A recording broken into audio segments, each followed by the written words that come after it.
Welcome to Leadership Bites with myself, your host, Guy Bloom. This is a leadership podcast where I have conversations with colleagues, I chat with guests, and sometimes there'll be just me talking. You can connect with me at livingbrave.com, and when you enjoy the episode, subscribe and please tell everyone. Don, just great to have you on this episode of Leadership Bites. Welcome. Yeah, you're welcome. Thanks for having me. It's good to be here. Absolute pleasure. I've been looking forward very much to getting you on. I know who you are by definition because I did the invitation. So just for those of my audience that haven't come across you, it'd be great just to hear just who you are. And for those people that already know you, you know, what you're known for and where you put your energy and your focus. And then we'll segue into a whole load of questions I've got for you. Oh, sure. Yeah. Well, I'm not supposed to be doing the work I'm doing because I was studying planetary physics at MIT, and then I got involved with noticing our species, and so I began doing research on that. That led me to Johns Hopkins, where I did my graduate work and started teaching there. But in the process, I ran into a lot of CEOs that were frustrated with the failure rates of management theories. You know, all these pop theories, all these best-selling books every year, but when they went to implement, they didn't really see balance sheet improvements that were dramatically impressive, and so they asked, how can I improve my balance sheet, with these theories, like what's missing? And so that's what started us. And we began using anthropology and evolutionary genetics and other sources. So what I do today is I do a lot of public speaking to executive groups. I work with clients because we do get clients who hear me speak and they want us to implement to increase the sales and performance of their organizations. So I'm on a plane mainly giving speeches or working with companies or doing podcasts. And that's what's led me to you, because you came across my came across my desk virtually, and I thought that looks really interesting. And I think there's a couple of key sort of things to get into here. I'm a big believer. I've taught martial arts all my life. And one of the things about that is there's a big difference between what might look good in the training room and what actually theoretically works in reality.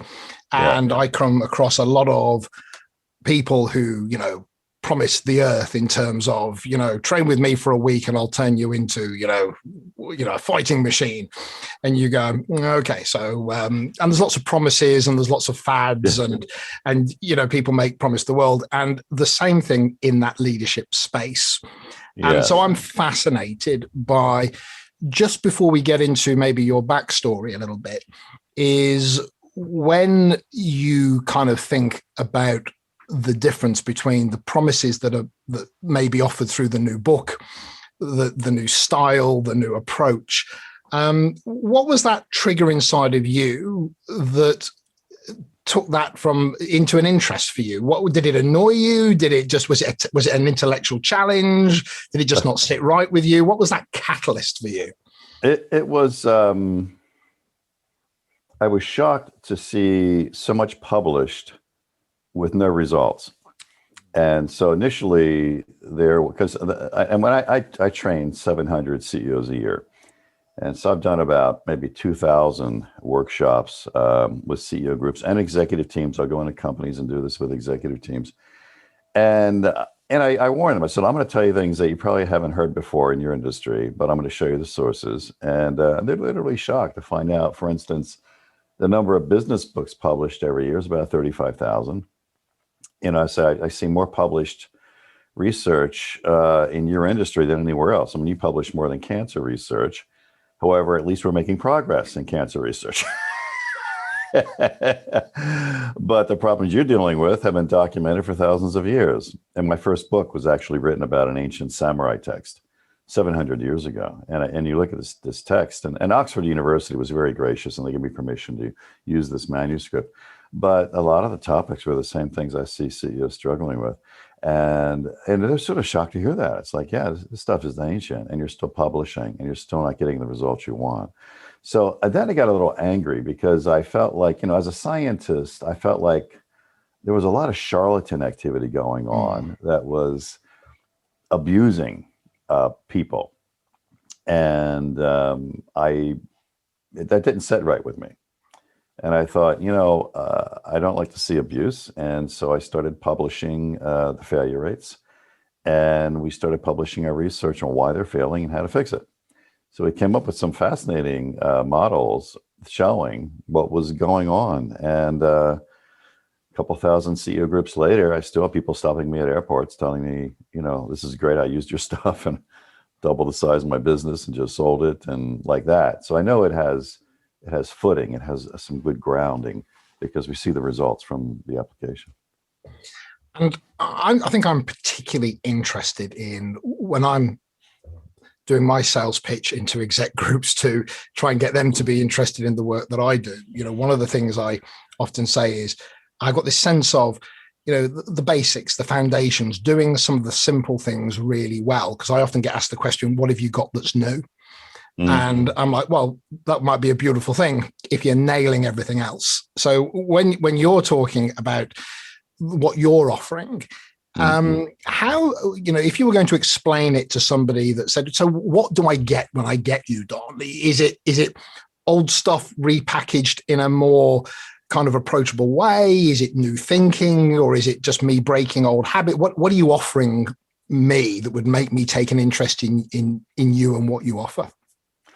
A lot of people have researched with my clients in the past, and so what did he really bring? And it was almost interesting. They thought and they thought and they thought, and they did talk about, well, my company grew faster than I ever thought. I've increased sales, and my performance internally has improved dramatically. But it was like, well, what did he do? And it came down to change. They changed their thinking. Mm-hmm. So what do I bring? A change of thinking that can result in faster sales and strategic performance of an organization using old stuff, genetics, evolutionary psychology, what we've seen that work for thousands of years, and validated by modern science. So basically, I guess you could say it's evidence-based models that, the case studies are there, and they can self-measure performance very easily. So it's nothing that's mysterious. It's not like a motivational speech and then go forth and good luck. No, we actually embed ourselves in a company to implement this thing. So we've done this hundreds of times. So it's a little bit different than providing some tips. It's okay. I do get a lot of keynote speeches and people do say, wow, I'm going to apply this. But we get down and dirty. We're with some of our clients have been with us for 10 years and we're locked arm in arm. So it's that kind of realistic application that I think they find refreshing. At least that's what they say. So am I hearing there, there's a trust thing here, isn't there? There's something about, I think the new thing can be very shiny and it might last 12 months, it might last 18 months until people look at the evidence and go, felt great at the start, but I don't know if I'm seeing an end game here. Whereas with you, what I'm hearing is, look, I'm not offering you smoke and mirrors. I'm not trying to do a marketing campaign on you, but what I probably am offering you is some real truths and a partnership where we, the team, will be there with you on the inverted commas shop floor. See, we'll stand by our words a little bit more rather than do a big delivery. You pay for a certification and then, let me know how it goes kind of thing. Yeah. Yeah. And I think people want that. People say, why your clients stay with you for years? It's just, they're getting results. And as a company goes through different levels of growth, they need different results and different challenges come up and different stresses. And so it's nice to be able to lead them through that. And that's a lot of what we write about and speak on. But again, it's when you look back at it, there's not a lot. When I show some of the ancient ways they ran their corporations, people are shocked, like, wow, they did that back then. I said, yeah, here's why it worked. Now let me show you the neurological evidence. Let me show the evolutionary evidence and then why it still works today. So, but the bottom line is the bottom line. It's what's your P&L, what's your balance sheet performance, and sometimes it's internal. Sometimes it's like, well, we're wasting, our speed to product launch is this much, or we're wasting this much time in politics. And, can we reduce that? And so we'll take that internal measurement and reduce it, so you have to be able to measure performance. It's better than, I think, going in and doing a motivational speech and hoping it all works out. You have to be able to see bottom line traction. And this allows much better traction, what we have found, only because we're using scientific evidence-based principles. So are you coming in at almost an insights level, kind of call it insights, call it diagnostic or whatever you will, to set a benchmark that says, look, this is what we're seeing, call it from the good and the great through to we don't even know why you're doing that, but here's what we're seeing and observing. Let's play it back to you. And let's maybe offer you some questions around, if that shifted, what's the financial difference that could make? What's the cultural difference that could make? So you're doing that kind of diagnostic work, I guess, up front. Is that what happens? Yeah, I mean, up front, because we get a lot of calls from CEOs, and the first thing, we'll ask is, why do you want to do anything? And is it even worth it? So we want to get an idea of, okay, you have an issue or an opportunity or a pain or a fear or something's going on, but so what? I mean, what's the impact? Because a lot of times it's like, okay, well, I can save $50,000 a year. You know what? You don't need us. Like, go buy a book, watch some TEDx talks. I mean, really, you'll burn more time in tying up staff time than anything else, right? On the other hand, though, if they're looking at $1 million, multi-million-dollar opportunities or costs, et cetera, we'll be able to then say, okay, let's take a look at what you think the problem is, and they kind of have an idea. But what we found out later on is it wasn't really the idea. It was something that it was a symptom of a deeper problem, and that was the issue. So the problem is, how many times have CEOs thought they had a problem, went to fix it, and then turned around later on, there was another problem. In other words, they weren't really addressing the real issue. So the second phase we want to do is we do an assessment, we do an analysis, and look at, is this the symptom or the real problem? Once we get the real problem, it's easier, because then we can engage the executive team, we can engage the middle management, and we can see an implementation pattern that fits for them. So it's very customized. I kind of wish we had something that was off the wall, fill in the blanks, do this, and it's all going to be perfect. But we haven't been able to figure that out yet. Well, it would become generic, and it's why we pay for bespoke clothing. We want it to we want it to fit, I guess. So I wonder, and this is a little bit of a banal question, but I think it's kind of important that I sometimes get asked, Guy, is it all, whatever my problem is, are you always going to say it to people thing? Right. Which is, ultimately, because either somebody's buying it, using it, instigating it, or, there's often this root cause. So how much of this, because, sits in whatever the outcomes, whatever seems to be broken or you'd like to move forward, ultimately, this comes back to human dynamics. This comes back to people's willingness to have transparent conversations, etc. Do you get to a root cause generally that is the human being, or no, you're into the process and the organizational design, or where do you kind of draw your focus? It's we get into organizational restructuring, and we get into PR, we get into all that whatever the client needs, but the root cause is aligning the beliefs of humans, because what we found in the research is all these problems, all of these challenges that CEOs are facing are primarily because of a decision a human made. So it really comes down to human behavior. And we look at all these best-selling books and theories they were trying to apply, and they were applying them like tools. However, tools are great. I love tools, but if it fails to alter human behavior, it's a total failure. And all of a sudden, and this is what the anthropologists brought to our team, it was like, oh, it doesn't matter how great these tools are. It doesn't matter how great these books are, and these theories, and these consultants, and thought leaders, and all that. If it fails to alter the behavior of my humans, it's been a total waste. And that's where we began. See, there was nothing wrong with all the books and all that. It was really that the application failed to alter the behavior of the humans, their decisions. And so therefore we started looking at, well, for thousands of years, how have CEOs conquered the world? That would be an interesting case study. So we started looking at, various CEOs and how they dominated parts of the world. And it was really around altering the beliefs of people. So our work is founded on how to shift the beliefs of humans. Nice. What that does, it automatically alters their decisions, and then they can use the tools, and then they perform. So we cannot see any bottom line impact on a balance sheet or a P&L statement unless we can observe the shift in human belief as expressed in decisions and behavior. So there's something here about tools and lenses. I can give you a tool, but depending on your lens, the way you're going to apply the tool, then, you might even be very crafted in, say, giving feedback.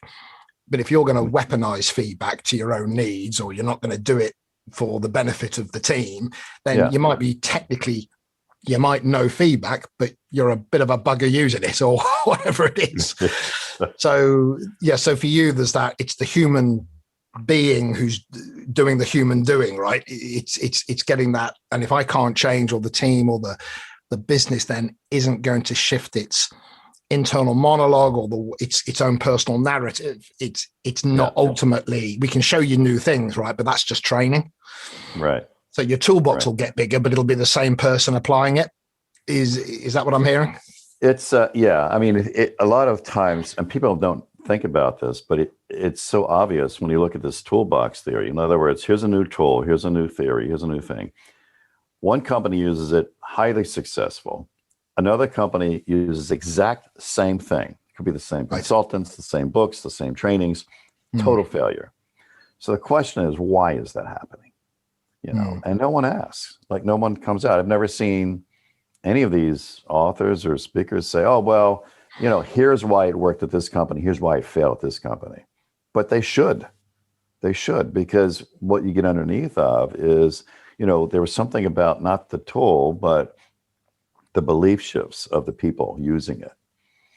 And sometimes you run into corporations that are trying to catch up or become more competitively advantaged by copying something else that's going on. And then we have to awaken them to this whole new discovery that, hey, look, why do you think companies that go from zero to dominating their markets violate expert opinion? And you look at that, it's like, what are we talking about? So look at all these. When they started up, they violated the thought leaders. They violated the industry experts. Everybody said they were doing it wrong until they dominated their markets. Then everybody said, oh, wow, look how brilliant these people were. There's a clue there. And the clue there, it's not about out analyzing your competition.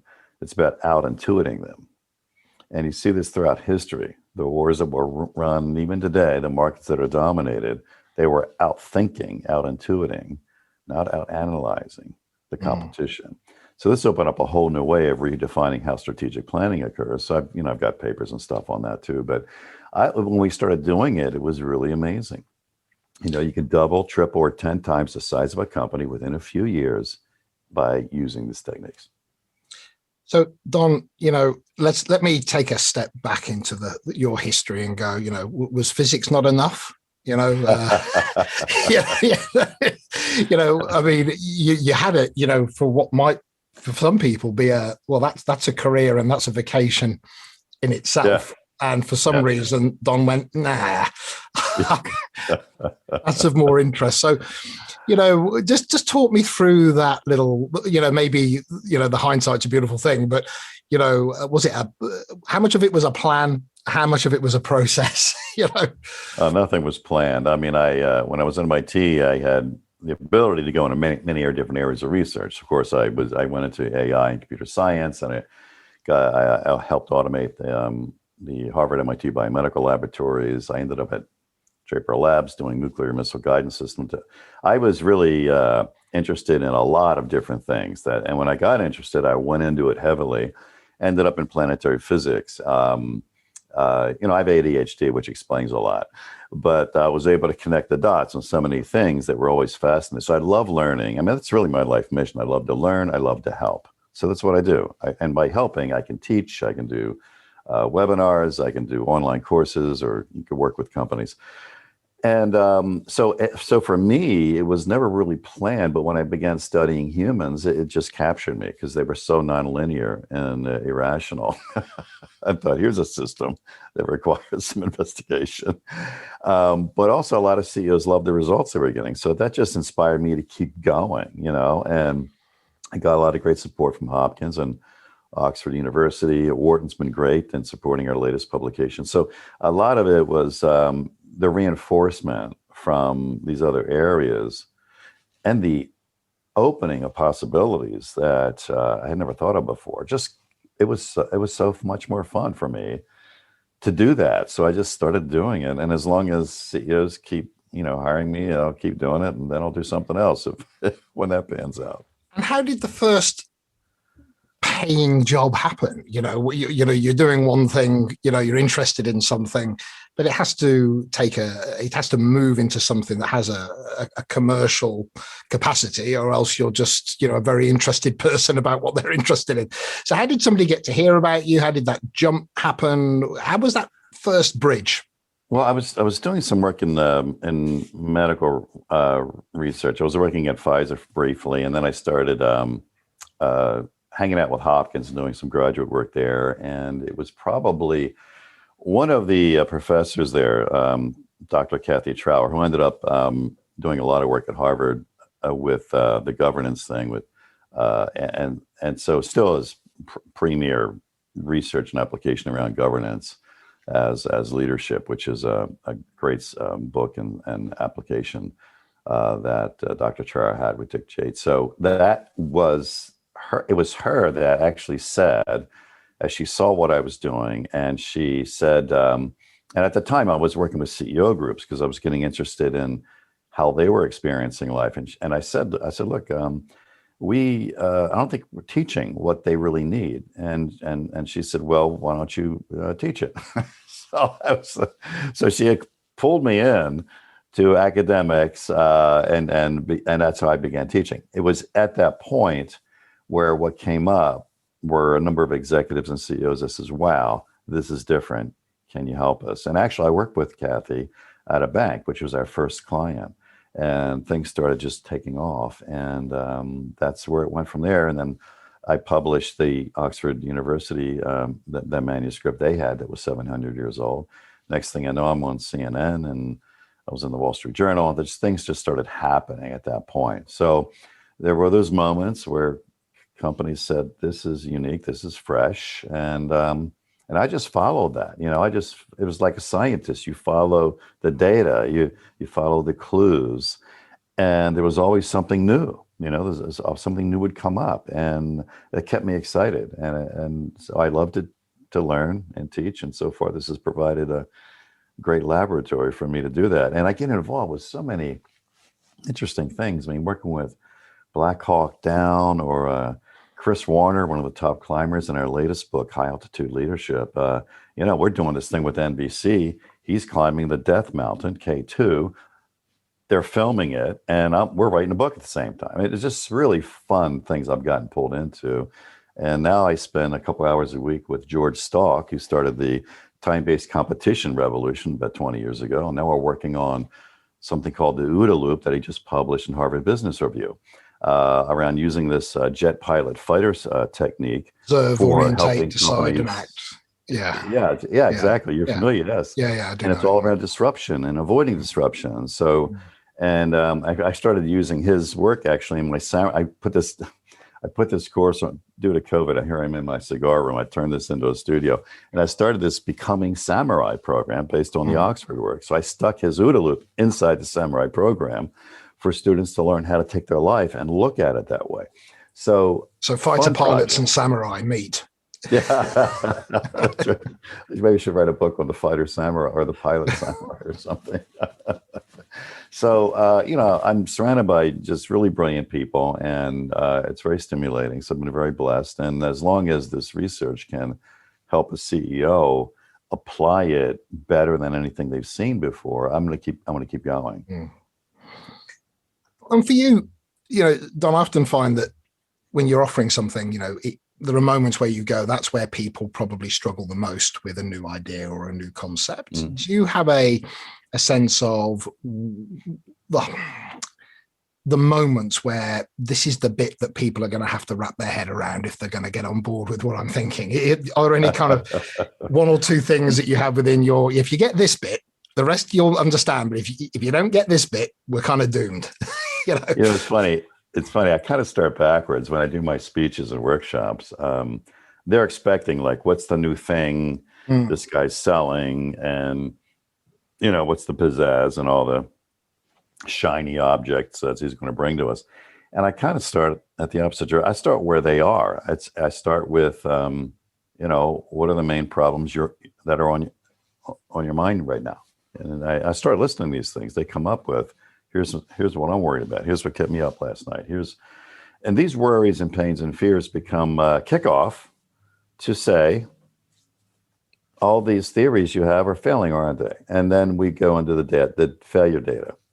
And I show them how to find it in the academic scholarly publications. And we go into so all of a sudden it's like, whoa, man, this guy's actually talking to us about the failure data. Like, I kind of knew it was happening, but I didn't want to say anything, but he's up there saying it. And it's kind of a neat segue to say, here, let's look at the autopsies. And that's what I say. Look, we stopped studying the best-selling great company list because they only last a few months or a few years, and then it's a different list. What about the autopsies? And in studying the dead, we began to find something interesting. Now, at that point, people are ready to learn. That's and then they take them through this ancient model. That we actually can be validated genetically, and we create this model, which comes down to beliefs driving human decision, driving results. And at that point, they got it. The rest of it is really around, okay, how do you alter human belief? And we come up with 5 dimensions on how to do that. And so in these speeches and workshops, or when working with companies, we use these dimensions, and now they're ready to hear. And I've never had anyone say, I don't get it, or wait a minute, what's because it should be self-obvious, because this is how we work as a species. So presenting it that way, it's like a blinding flash of the obvious. It's a head slap.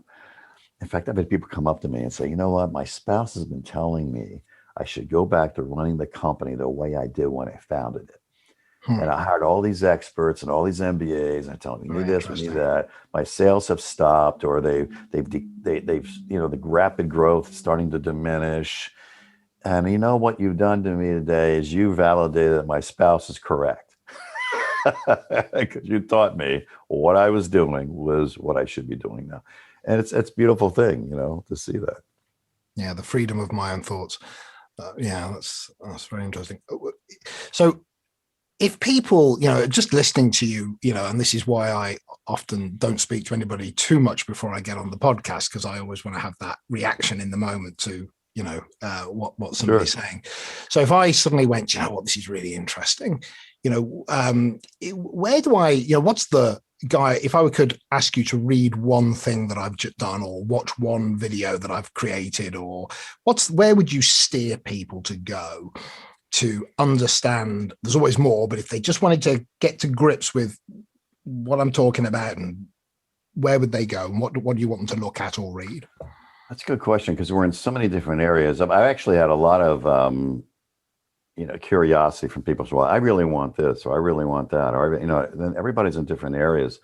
And so, like what we put down is, like, there's a support page if people want to go to that, and it'll have a lot of options they can select from. Because my website's sagaleadership.com, SAGA leadership.com. If you /support, I'm just putting this up because I'm always trying to get better at it. I'll put it in the more out there. I'll put it in the they can download a whole PowerPoint. They could, there's some free online courses they could get. So I've tried to understand, like, for instance, a professional who wants to advance their career or their personal leadership. And they want to do 2 things that every CEO wants in an employee, but we have no training for it. But I found out throughout history it's consistent, is honor and bravery. I would love to have a team that has high honor and bravery. Where's the course? Where there's no course. So we did Becoming Samurai, which is now an online course. I don't know. I didn't know it was going to be a thing, but it is. So for people that want to say, I want to advance my career, or CEO that says, I want to change my culture, that's one area to go to. On the other hand, there's others that are more around, I don't think my strategic planning strategic, and it's probably not. What do we find? Most strategic plans are tactical. We think they're strategic, but they're tactics. Oh, here's a series of articles on fixing that. So it really depends on, CEOs as leaders will hit different challenges throughout their life. And it's some things are premature, I mean, they may read a book and say, we got to do this, and say, well, maybe not yet. It's not costing you that much yet. Do this. This is what you need to work on next. It's really artful when you think about it. I wish it was logical. I wish I had like some equations saying, okay, fill in the blanks, plug this in, and here's your answer. I'm just not that smart. People think, well, why do they write books like The Art of War or The Art of Because it's a freaking art. There's no clues in the title, equations and formulas and checklists. It's a freaking art. It's it's uncomfortable. It's dangerous. It's a suffering place to be. I mean, anybody that knows a real artist, these are miserable people. They're striving to master their art. They always feel like just not enough. And so a great artist is always struggling, for the art. And so I think leaders too should always struggle for that art. I'm particularly interested in when you talk about, it's about the history, it's about the anthropology. Where would I go to get that core thinking that maybe underpins a lot of the activities that then come out of working with you? Because it feels to me as if there's a core kind of truth that you would want people to understand. That's the history. That's why the brain is like that, right? I know there's probably a new book about it, but go back to Marcus Aurelius. He had some very interesting things to say that sound remarkably like if he stood on stage today, we'd go, oh my gosh, he's an influencer. Yeah. Right. If I wanted to understand sort of your baseline knowledge that you would offer probably everybody as the course foundations, is that available to the world in a written form in one of your books, or high altitude leadership, as we were studying the challenge of death and staying alive in these death zone environments above 8,000 meters. We had video and we had live activity going on, which allowed us to look at the book, and there was actual physical death. There was challenge. There was the altering of beliefs. It was a great laboratory, and so that's probably a good book to look at. And in there's a number of dangers of leadership, and it really gets into that. I mean, I think we start off the book with leadership sucks. I mean, it's a hard journey, and so we did pull in some of these things. But in terms of root core philosophies, I would read any of the ancients. The ones that struggled with us, or any of the existentialists. I mean, we're all looking at humans, and I think a CEO doesn't realize that he or she are working with a species that is driven by some belief or philosophy. And if we could just go back, they've been telling us this for thousands of years. We've just been ignoring it. And you wonder why. How does a company start off with nothing? Everybody ridicules them, but they end up dominating their markets. There's a clue there. Okay. So, Don, looking forward, it's I'm a leader of a company, or I'm an organization. What do you think? Is it the same truths that organizations are having to deal with, but just in a different time zone, a different date zone? Or is it, no, as we go into the future, there is a shift in the reality of what companies are facing into? That there's that tame and wicked principle of the stuff that we've tamed and know, then there's these wicked kind of unknowns that we're yet to face into. And there's always something around the corner. COVID, who knew, right? But is it still, but it doesn't matter what it is, Guy, because it's like sailing a boat into the seas. if the ship's okay, then it doesn't matter what sea you go into. So is it, you know what I mean? Is it actually don't worry about the future, get your ship in order? You know, is it or actually no? I look 5 years into the future, 10 years into the future, and I think we might be coming under new truths. And I don't know. I'd just be interested to know when you look into the future, what you see, what you think, what you feel that organizations are going to have to come to terms with. Well, that's different. I like to look at it metaphorically, like you're going into battle tomorrow, and you have to have your sword sharpened on both sides. And the one side is, do I have the strategy to win?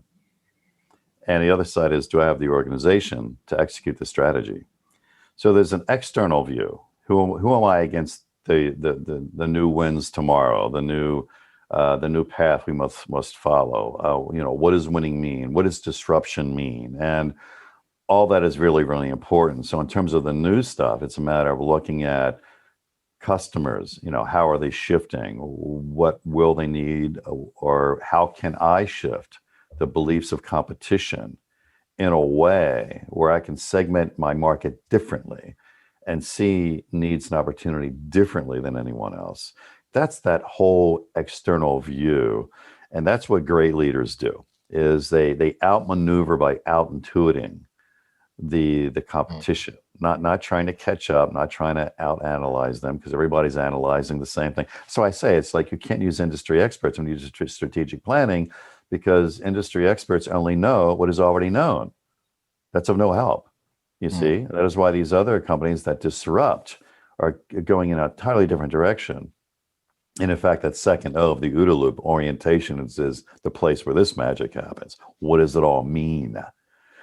So that's the external. Now, the internal view, it gets more interesting, because a lot of that, since humans still are operating the way we've been operating for a couple million years, that's probably not going to change with the next best-selling book.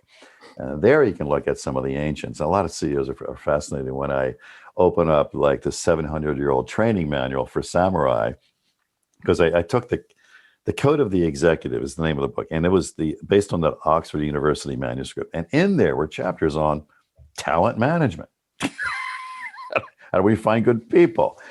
How do we structure? How do we train better? And they're like, oh wow, they were struggling with this too. I said, yeah, and you are as well.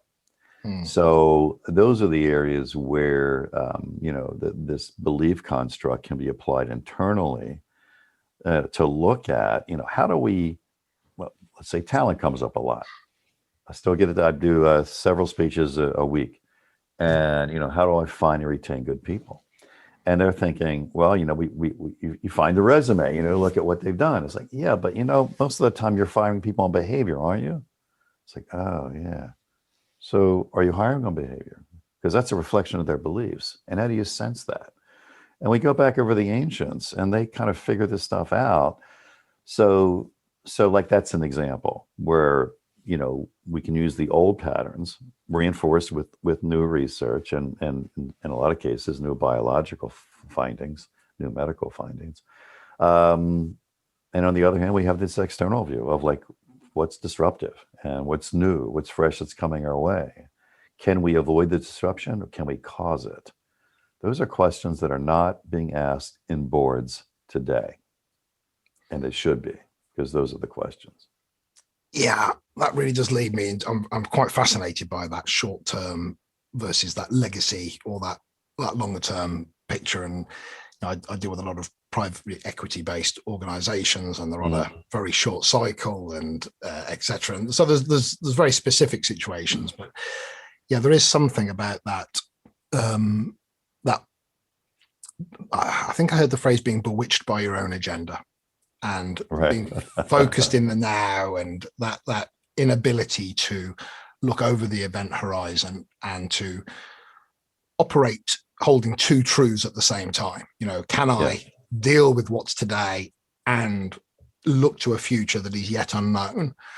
So I think if I'm hearing you correctly, you've got to manage both, right? You've got to manage today, but the F. Scott Fitzgerald quote, the sign of a first-rate intelligence is the ability to hold two opposing truths and still function, right? I've got to hold today's truth and My leadership intelligence is the capacity to operate in a future state. And there's something very crafted, very adult, very elegant, very intelligent about the capacity to hold the truth about maybe we're going there, and it doesn't feel as if right now there's a link between the two.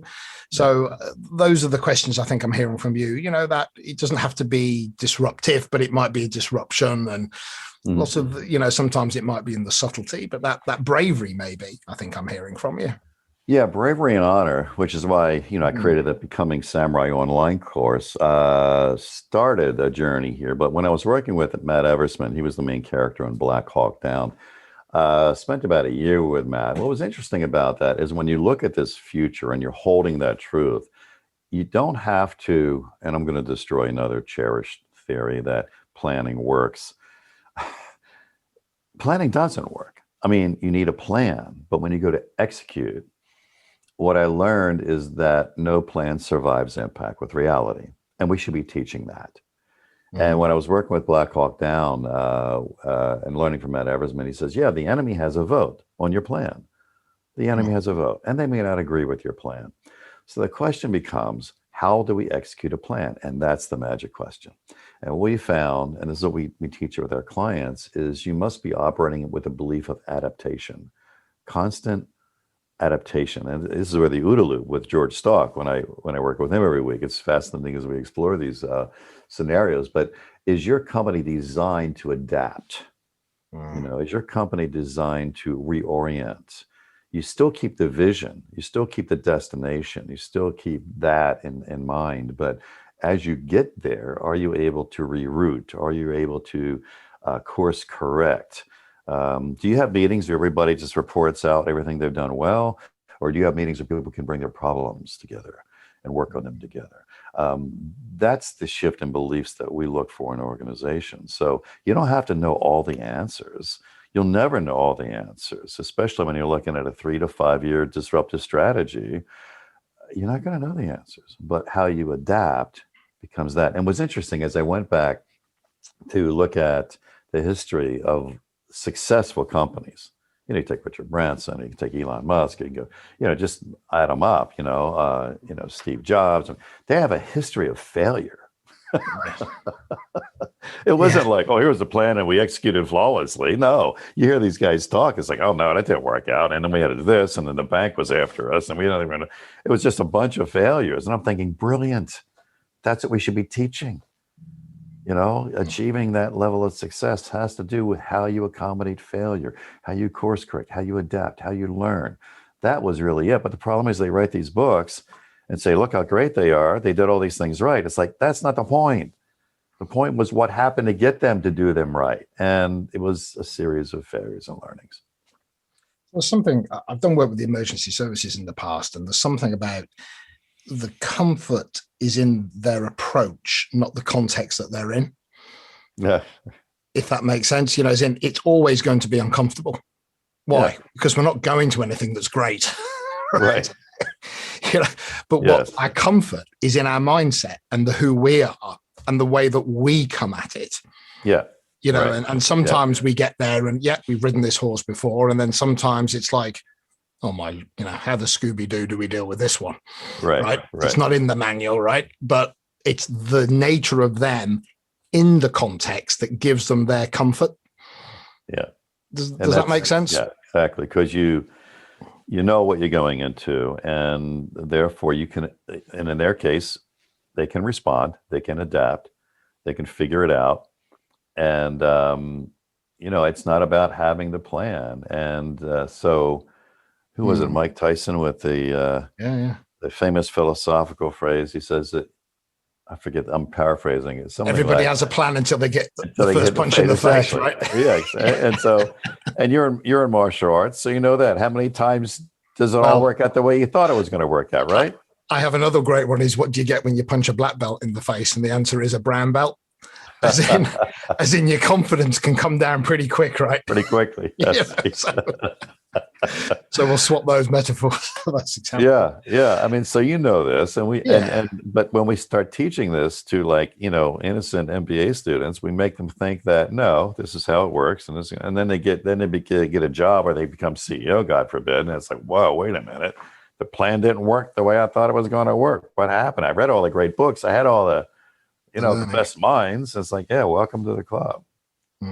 So I like that. I think what I was drawn to you, Don, was that sort of, you've got to have that comfort, and you've got to have that understanding that this is a human thing. But let's be clear, you're not offering a kibbutz. You're not offering, once we understand the human being, we can all live in a utopia. What you're actually saying is, no, it's going to be the chaos and the maelstrom that is the human condition.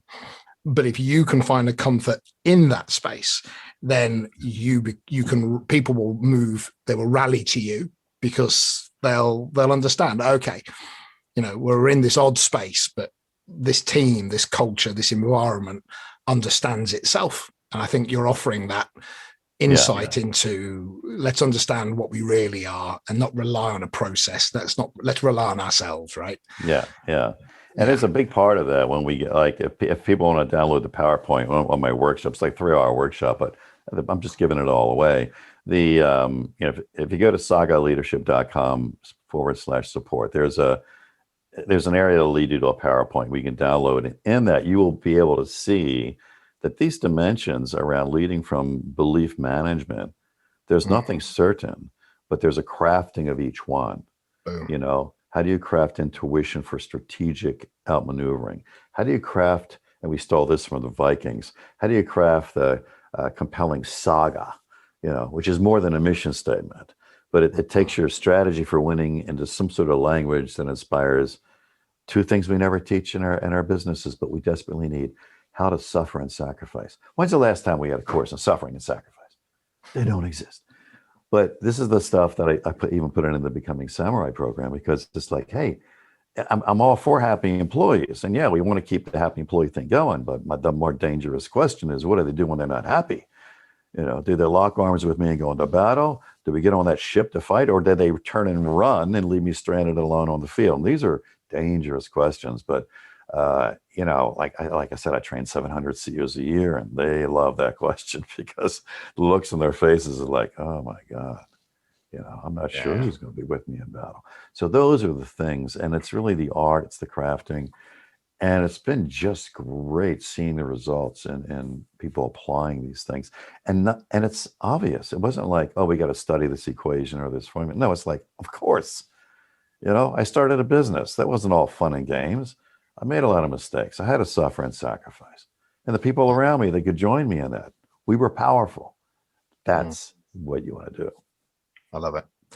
And you know what, Don, I'm going to bring us to I think a really great conclusion there, because I think that's a beautiful way of summing up what I think you're about, what I'm hearing from you. And you don't know me well enough to know that I don't find a lot of people easy to talk to, due to the fact that normally it is a flim flam. I often don't have peer level equivalents. Not that I don't think I'm your equivalent, but what I mean by that is, I find it often, all right, my friend, it's just, you're packaging something that's been true forever, and you're putting a nice page on it and trying to tell me it's something new, but it's not. So I like the fact that what you're offering is, you're offering an insight, you're offering a perspective that I think is fresh. And I think there is, before we start to do the clever stuff, let's just understand, and when we say basics, there's nothing basic about it. Let's understand the foundations. Let's understand the thinking. Let's understand our history and understand that. Yeah, so I think you're offering something very tangible and very real. Thank you. That is a counterweight to the fad and the various sort of, all that kind of stuff. So thank you for that. So just on a personal note, thank you so much for your time. I'm going to put links links in the podcast description to your site and your book. And just from me, I'm going to get you to stay on for a few moments just to make sure everything's recorded. Thank you so much for coming on. Thanks for having me. I really appreciate it. There was a lot of good energy here, and it was good to be with like minds in these conversations. Fantastic. That's it, so I hope you enjoyed the episode. Please share so others get to hear about us, and subscribe so you keep up to date on new episodes. Also visit livingbrave.com if you want to connect with me and find out more about executive coaching, team effectiveness and changing culture. Oh, and of course you can buy my book Living Brave Leadership on Amazon. So on that note, see you soon.